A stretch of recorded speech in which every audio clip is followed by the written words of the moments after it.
وروسته تر هغې چې شریف الله نومي شطرنج لوبغاړي د هیواد په سطحه په شطرنج لوبو کې لومړی مقام ترلاسه کړ، اوس هر څوک د ننګرهار د شطرنج په اړه خبرې کوي. شریف الله هغه لوبغاړی دی چې څو ورځې وړاندې د هیواد په کچه د شطرنج په سیالیو کې لومړی مقام ترلاسه کړ. د نوموړي تشویق په موخه د ننګرهار ورزشي امریت غونډه جوړه کړې وه چې د ننګرهار په شمول له کابل هم پکې د یاد فدراسیون یو شمېر لوبغاړو برخه اخیستې وه. د کابل د شطرنج فدراسیون مرستیال وایي چې د ننګرهار شطرنج ته به ځانګړې پاملرنه کوي او هغه څه چې د دوی سره وي د ننګرهار له شطرنج لوبغاړو به یې ونه سپموي او دوی ته به یو شمېر ورکشاپونه هم په لاره واچوي.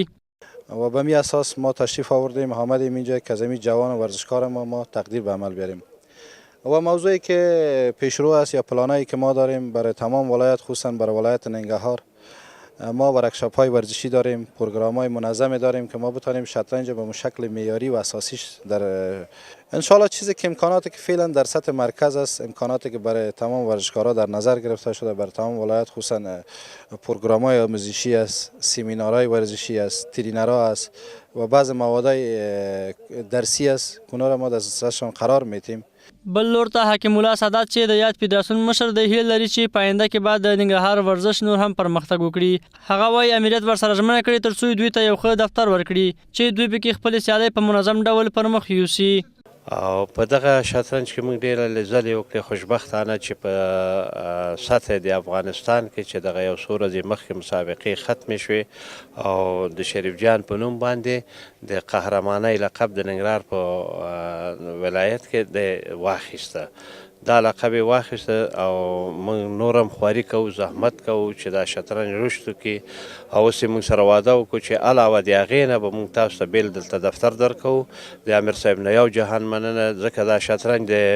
باندې لوبه نه ده، دا د یو دفتر په شکل باندې یا د یو اتاق په شکل باندې منظم وي. شریف الله چې د هیواد په سطحه په سیالیو کې لومړی مقام ترلاسه کړی وایي چې ننګرهار د شطرنج په برخه کې ښه لوبغاړي لري، خو دی وایي هغوی یوازې په کورونو کې لوبه کوي. نوموړی د اړونده مسؤلین غواړي تر څو د ننګرهار شطرنج ته خپله پاملرنه زیاته کړي. ننګرهار شطرنج ډېر قوي شوی دی خو ټول کورونه کې دي،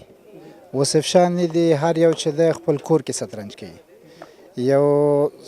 د مناسب ځای ورته نشته که نه چې یو ځای ورته جوړ شي د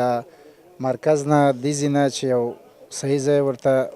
انتخاب شي جوړ شي چې ټول شطرنج بازان سره یو ځای شي. شطرنج هغه لوبه ده چې په نوره نړۍ کې ورته ډېره پاملرنه کیږي، خو په افغانستان کې هم ډېری لوبغاړو ورته مخه کړې، خو تمه شته چې په نږدې راتلونکي به ډېری افغان لوبغاړي په نړیواله سطحه سیالۍ ترسره کړي. ودان مینوال، انعکاس راډیو تلویزیون، ننګرهار.